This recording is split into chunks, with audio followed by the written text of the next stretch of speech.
ጤና ይስጥልኝ የተወደዳችሁ የቮይስ ኦፍ ራያ ቤተሰቦች እንደምን ውላችኋል? ጥር 18 2018 ዓ.ም የቮይስ ኦፍ ራያ ዜና ሰዓታችን ላይ እንገኛለን። በቅድሚያም አርዕስተ ዜና። ኢትዮጵያ አሳልፋ የሰጠችው ጥቅም ካለ ታወራርዳለች ሲሉ ጠቅላይ ሚኒስትር አብይ አህመድ ተናገሩ። በትግራይ ክልል አሁን ያለው ገደብ የሌለው ትዕግስት አይቀጥልም ሲሉ የህወሓት ቃል አቀባይ መግለጻቸውንና በኢትዮጵያ ለህገወጥ ፍልሰት ዋነኛ መንስኤ የኢኮኖሚ ችግር ብቻ ሳይሆን ደላሎች የሚፈጥሩት የተሳሳተ ተስፋ መሆኑ ተገልጿል። በተለይም በራያ አካባቢዎች በተለያዩ ደላሎች ተታለው ለህገወጥ ስደት ተገላጭ ከሆኑ አካባቢዎች ተጠቃሽ ነው ተብሏል። ከውጭ ወዳገኘነው ዜና በሚኒሶታ ሚኒያፖሊስ የተሳኘው ህዝባዊ ተቃውሞ በትራምፕ አስተዳደር ላይ ጫና እየፈጠረ መሆኑም ተገልጿል። በዝርዝር እናሰማችኋለን። ቆይታችሁ ከኛ ጋር እንዲሆን በአክብሮት እንጋብዛለን። ኢትዮጵያ አሳልፋ የሰጠችው ጥቅም ካለ ታወራርዳለች ሲሉ ጠቅላይ ሚኒስትር አብይ አህመድ ተናገሩ። ኢትዮጵያ የራሷን ጥቅም በየዋህነት በተላላ በአጭር ጊዜ ድል አሳልፋ እንደማትሰጥ የተሰጠ ካለ ማወራረዷን እንደማትተው ጠቅላይ ሚኒስትር አብይ አህመድ ተናግረዋል። ጠቅላይ ሚኒስትር ቀጣዩ አብይ ተግባር የኢትዮጵያ ስትራቴጂክ ፍላጎትና ብሔራዊ ጥቅም ማረጋገጥ መሆኑንም አስታውቀዋል። ጠቅላይ ሚኒስትሩ ይህንን ያሉት የኢፌዴሪ አየር ኃይል 9ኛ ዓመት ምስረታ አስመልክቶ ቢሾፍቱ በሚገኘው ተቋሙ ቅጽር ግቢ ውስጥ በተዘጋጀው ክብረ በዓል ላይ ቅዳሜ ጥር 16 2018 ዓ.ም ባደረጉት ንግግር ነው።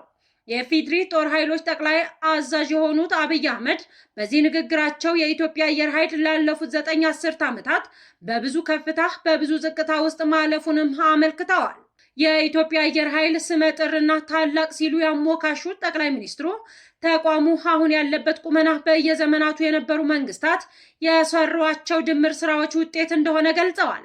አየር ኃይሉ አሁን ያለበት ደረጃ ላለፉት 90 ዓመታት ከነበረበት ከፍ ያለና የላቀ ብቃት የያዘበት ጊዜ እንደሆነ በድፍረት መናገር እንደሚቻልም ጠቁመዋል። ኢትዮጵያ ለወዳጆቿ በሯን እየከፈተች እንደምትገኝ የገለጹት ጠቅላይ ሚኒስትር አብይ አህመድ ለጠላቶቿ ግን በሯ በጥብቁ መዘጋቱን ማረጋገጥ እንደሚቻል አጽንኦት ሰጥተዋል። አብይ ጠላቶቻችን ሲሉ የጠሯቸው አካላት ባለፉት 100 ዓመታት የኢትዮጵያን አቅም ለማዳከም ስትራቴጂክ ጥቅሞቿን ለማደናቀፍና ጥቅሞቿን ለመጋራት በብዙ መድከማቸውንና መስራታቸውንም አመልክተዋል። ጠላቶቻችን በሚመለከት የኢትዮጵያን ክብር፣ የኢትዮጵያን አንድነት፣ የኢትዮጵያን ብሔራዊ ጥቅም ለማስከበር ተኝተን የማናድር መሆኑን በድጋሚ ማረጋገጥ እወዳለሁ ሲሉም ጠቅላይ ሚኒስትሩ ተደምጠዋል። ወዳጅም ጠላትም አንድ እንዲገነዘብ የምፈልገው ነገር ኢትዮጵያን በበቂ አናውቃትም፣ ኢትዮጵያን ከምታውቋት ያለፈች ሀገር ናት ሲሉም አክለዋል። ከኢትዮጵያ ጋር ተስማምቶ ተባብሮ አብሮ ማደግ ብቻ ነው የሚያዋጣው ያሉት አብይ አህመድ ከዚያ ውጭ ያለው አማራጭ ጥፋት እንደሚያስከትል አስጠንቅቀዋል። አንዳንዴ የምትስቱ ቆማችሁ የቀራችሁ ወደፊት መራመድ የማትችሉ አሁንም ሚግ 21 ላይ ያላችሁ ሀገራት ደጋግማችሁ እንድታስቡ የምፈልገው ኢትዮጵያ ትላንት ላይ የቆመች ሀገር አይደለችም ሲሉም የጦር ኃይሎች ጠቅላይ አዛዥ በግልጽ ላልጠቀሷቸው ሀገራት መልእክት አስተላልፈዋል። በኢትዮጵያ ለህገወጥ ፍልሰት ዋነኛው መንስኤ የኢኮኖሚ ችግር ብቻ ሳይሆን ደላሎች የሚፈጥሩት የተሳሳተ ተስፋ መሆኑ ተገለጸ።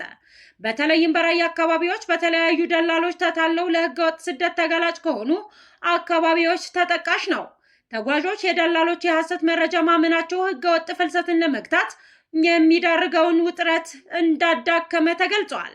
ማህበረሰቡ ከመንግስት ተቋማት ይልቅ በአካባቢው የሚቃወማቸውን ህገወጥ ደላሎች መረጃ በቀላሉ ማመኑ ህገወጥ ፍልሰት ለመከላከል የሚደረገውን ጥረት እንዳይሳካ ትልቅ እንቅፋት መፍጠሩን የሴቶችና ማህበራዊ ጉዳይ ሚኒስቴር ለአሃዱ ሬዲዮ አስታውቀዋል። ህገወጥ ደላሎች በውጭ ሀገር የተሳካላቸው ጥቂት ሰዎችን እንደማሳያ በመጠቀም ወጣቶችን የሚያታልሉ ሲሆን ዜጎችን በአካባቢያቸው ያሉ ሰዎችን በደፈናማ የማመን ዝንባሌ እንዳላቸው ተመልክቷል። ይህም በተሳሳተ መረጃ ላይ የተሰማርተው የሚወሰኑ ውሳኔዎች በወጣቶች ህይወት ላይ ከፍተኛ ጉዳት እያስከተለ ይገኛል። በሚኒስቴር መስሪያ ቤቱ ህገወጥ የሰዎች ዝውውር መከላከልና የተመላሽ ዜጎች ድጋፍና ክትትል መሪ ስራ አስፈጻሚ አቶ ደረጀ ተጊበሉ እንደገለጹት በአብዛኞቹ ወጣቶች ለችግሩ የሚጋለጡት አስፈላጊ መረጃ ስለሌላቸውና በቂ ግንዛቤ ባለማግኘታቸው ነው ብለዋል። በተለይም ለችግሩ የተጋለጠ የማህበረሰብ ክፍሎች የደላሎቹን የማታለያ ዘዴ በቀላሉ እንደሚቀበሉ የገለጹት ስራ አስፈጻሚው ይህንን ክፍተት ለመሙላትና ህገወጥ ፍልሰት የሚያደርሰውን ጉዳት ለማሳወቅ በሚኒስትሩ በኩል ሰፊ ስራዎች እየተከናወኑ መሆኑንም ጠቁመዋል። ህገወጥ ደላሎችና አዘዋዋሪዎች በህግ ተጠያቂ ለማድረግ ከመንግስት የጸጥታ አካላት ጀምሮ እስከ አስተዳደር መዋቅሮችና ማህበረሰብ ድረስ የተቀናጀ ስራ እንደሚጠብቅ አቶ ደረጀ አመላክተዋል። እንደ ዓለም አቀፉ የፍልሰት ድርጅት IMO ጥናቶች መሰረት በኢትዮጵያ ለህገወጥ ፍልሰት ዋነኛው መንስኤ የኢኮኖሚ ችግር ብቻ ሳይሆን ደላሎች የሚፈጥሩት የተሳሳተ ተስፋና የተሳካለት ስደተኛ ታሪክ ነው። ጥናቱ እንደሚያመለክተው መረጃውን በዲጂታል አማራጮችና በሀገር በቀል የውይይት መድረኮች ማቅረብና በደላሎችና በተጎጂዎች መካከል ያለውን ግንኙነት ለማቋረጥ ይረዳል ብለዋል። በኢትዮጵያ በተለያዩ አካባቢዎችና በተለይም በራያ አካባቢዎች በተለያዩ ደላሎች ተታለው ለህገወጥ ስደት ተገላጭ መሆን በየጊዜው ለሞትና ለችግር መዳረጋቸው በተደጋጋሚ በሚዲያችን መዘገባችንም ይታወሳል። በትግራይ ክልል አሁን ያለው ገደብ የሌለው ትዕግስት አይቀጥልም ሲሉ የህወሓት ቃል አቀባይ ገለጹ። የህወሓት ቃል አቀባይ ገብረ ጻድቃን ከወይን ጋዜጣ ጋር ባደረጉት ቆይታ የህወሓት ትዕግስት ገደብ አለው ሲሉ ተናግረዋል።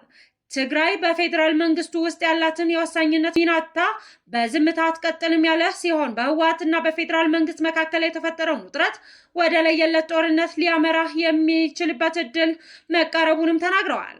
አሁን ያለው ገደብ የሌለው ትዕግስት አይቀጥልም፣ ሁሉን አቀፍ ዝግጅት ተደርጓል፣ የህወሓት ወታደራዊ ተልዕኮ ዝግጁ ነውም ብለዋል።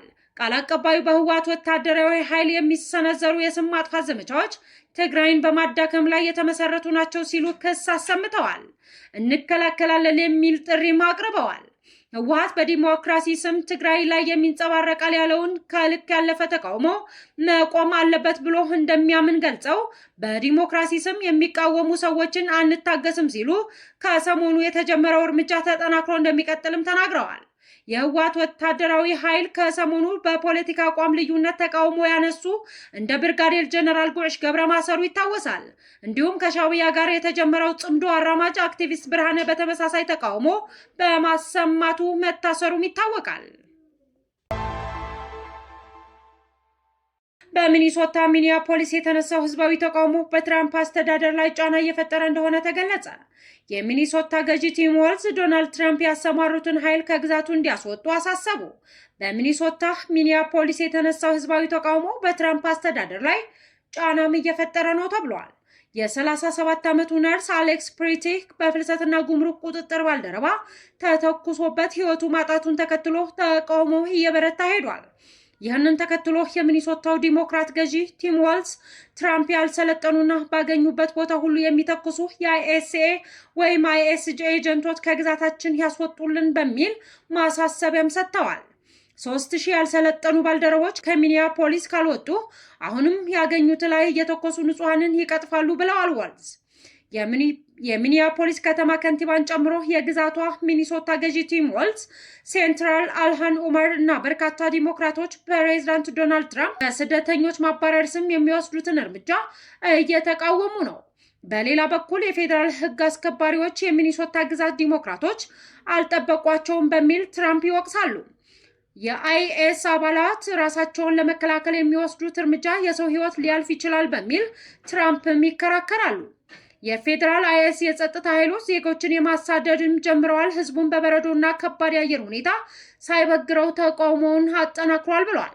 ዘገባው የሲኤንኤን ነው። የተወደዳችሁ የቮይስ ኦፍ ራይዲያ ቤተሰቦች የዛሬ የዜና ጥንቅራችን ይህንን ይመስል ነበር።